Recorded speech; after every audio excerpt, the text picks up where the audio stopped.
Hi, my name is King Peoples, and I am in Dr. Strange EDM 510 class, and this is my review on Teaching Digital Narratives by Mark Perinsky. Okay, with Chapter 1, one of the things that stood out for me in Chapter 1 was the idea that he said that teachers are rocket scientists and students are the rockets, which is kind of let me know what our roles are really in the classroom. Our roles are as teachers is to help build and guide those students so that way they can excel and go as high as far as possible, like a rocket. One of the other things that also stood out to me in chapter one was how he put an emphasis on partnering is not nothing new. He listed some things such as project-based learning, problem-based learning, active learning, and learning by doing, which are some of the things that have always been in the classroom, but one of the newest things that came into play was the use of technology. He also went on and talked about technology in chapter one as well. He went on to say how technology is really needed in the classroom. I also agree with that in my opinion. Um, he also wanted to allow students to know that as the teacher, it's our job to really just to guide and to not really interfere in the students' work, which I totally agree with when it comes to the technology. But our guide really is to help them stay on track and to guide them in the on the right track to learning those goals or the topics that they need to know in the classroom. Also, when it comes to a tip when it comes to overall just classroom rules is for everybody to respect each other. I think that's one of the things that stood out to me in that chapter as well. I believe everybody should respect each other, including teachers as well to students, because everybody, we are all people, we are all human beings, we all have feelings. So that way, I think that's a good classroom rule to have because of students, if you respect students, they respect you back. When it comes to chapter 2 is a lot of things that stood out to me in chapter 2. One thing that stood out to me the most was the seating and desk arrangements. Two of the seating arrangements that stood out to me the most was the small group arrangement and the circle arrangement for discussions. For the small group arrangement, to me, it will allow the teacher to see how the students interact with each other the most. You get to see who's each other's friend, who doesn't get along with who, um, what brings out the best in every student. You know, because I believe when you work in groups, you really can bring out the best or the worst in yourself and really with each other. And also, the teacher, you're able to walk around and really get to interact and get to know each and every single student, so you know no students are left out. Also, when it comes to survey discussions, I would use those personally as a teacher for when we have big group discussions. So that way you really get to see everybody's opinion and really get to interact with the students, and students really get to interact with each other. I think that's a very good thing to do is big group interactions.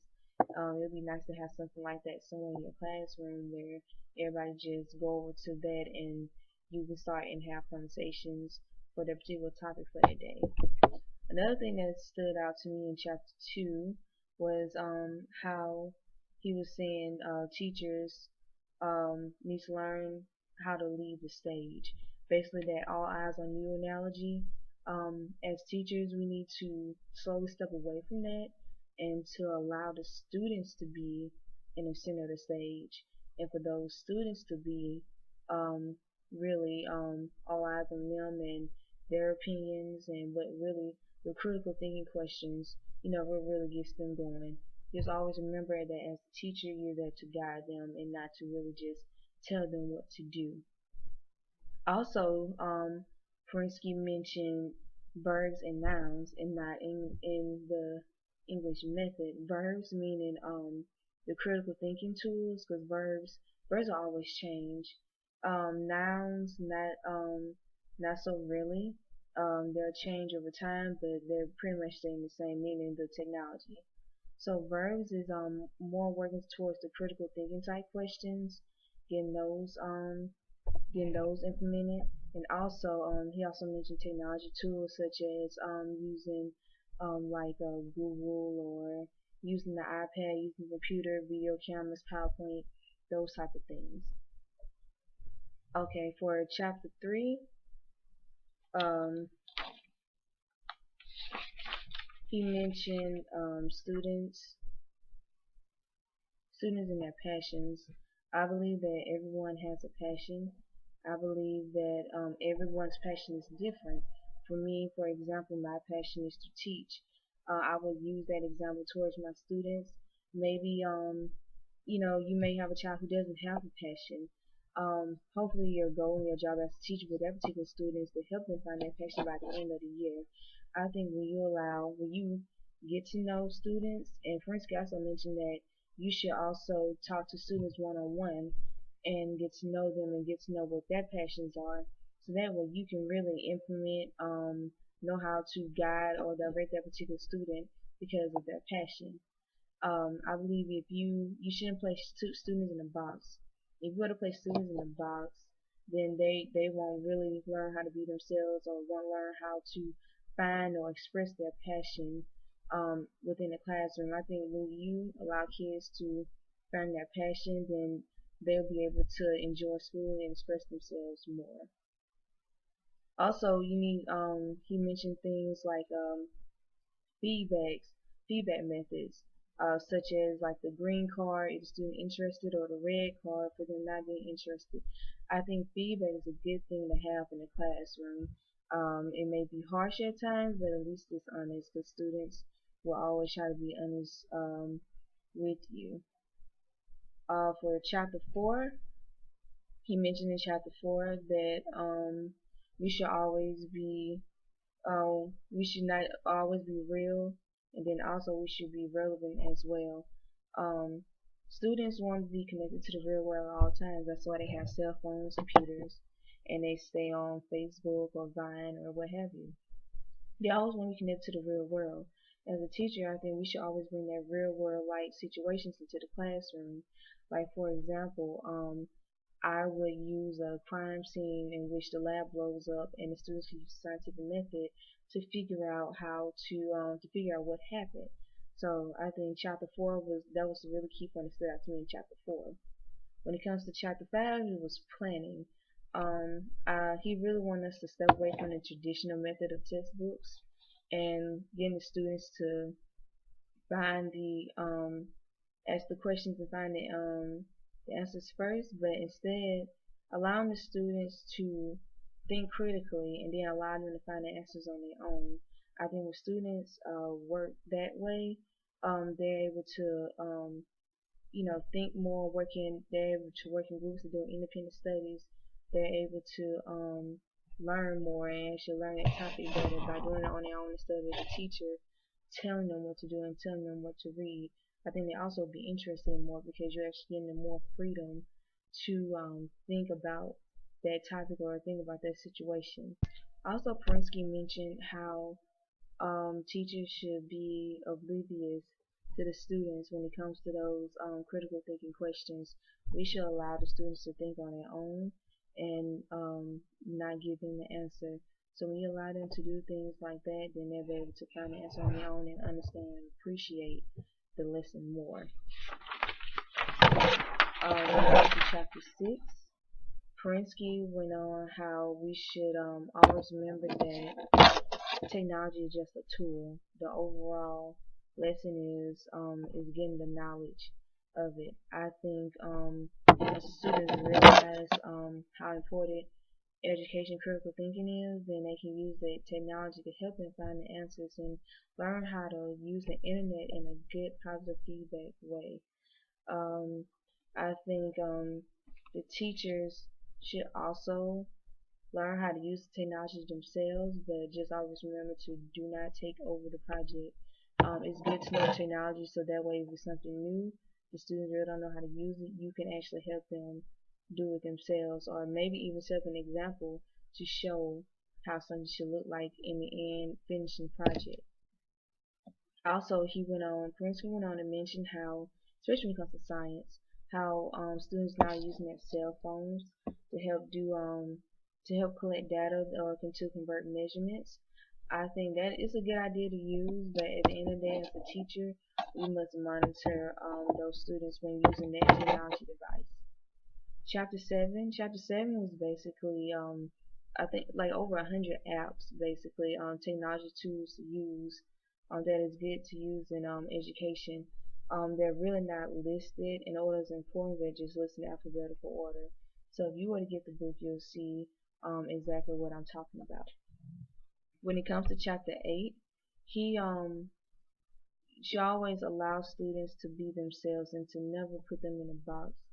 Krinsky went on to say you should let students choose ways to do their projects. Allow them to choose what projects they want to do. I believe when students get that choice of choosing how they want to do their project, I believe they'll put in more effort into doing that project. If you have a slacker in your classroom, you can motivate them more. You can encourage them more to allow them to participate in class. I think encouraging that slacker, I think is one of the best rewarding jobs as a teacher, because once you see that enthusiasm kick into their eyes, I think then you finally realize that you've done your job as a teacher.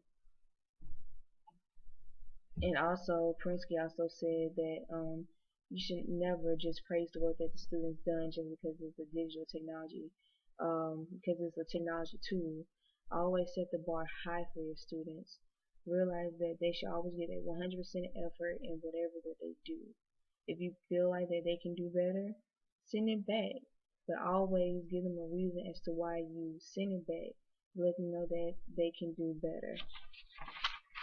Also in chapter 9, Krinsky went on to try to figure out what works, what doesn't work in the classroom. How can students and teachers, especially when it comes to the partnering situation in the classroom, how do you know what works and what doesn't work for students, or how you doing as a teacher, or how the students feel like they're doing with each other or with themselves.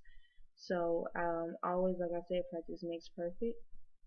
You'll make some mistakes over time, but just learn and recover from them. I think finding ways to know what works and what doesn't work is what we said in the previous chapters about feedback. Feedback is a very good thing to have. So just always using like recorders, record yourself, record your lectures. Sometimes doing questionnaires is a good thing to have. So that's pretty much what stood out to me about with chapter 9. Chapter 10, when he was talking about self-assess, he was talking about formative and summative assessments. Formative assessments meaning like the feedbacks, and the summative assessment meaning tests. He went on to say how formative feedbacks are more important than the summative feedbacks are, because with the formative feedbacks, it is like an evaluation to let you know how the students really felt about it, or what you think you can improve on. Another type of formative type of feedbacks is like self-assessments. Let the students self-evaluate themselves whether they feel like that they need to work on, what they need to change. The peer assessments, when they're in groups, see what group member they feel like could have did better, what they could have did more. They also could do real world assessments, like when they do blog posts and things like that, have people coming on their blog posts, so that way they can get the community, things like that involved. And also involving the parents. He went on to say parents are the most important thing, I think, to have in the classroom. I think it takes a team to make sure that a child succeeds. A team meaning the teacher and the parents. So when the student sees that the parents are involved, I believe they give their 100% effort. But overall, the formative and summative feedbacks are important because it benefits both the teacher and students, and the parents also makes a great asset to the classroom as well. But overall, my review for the book, I really enjoyed the book. I will definitely keep that on hand and use that to revert back to off and on when my time in the classroom. So that's my book review, and I hope you enjoy it.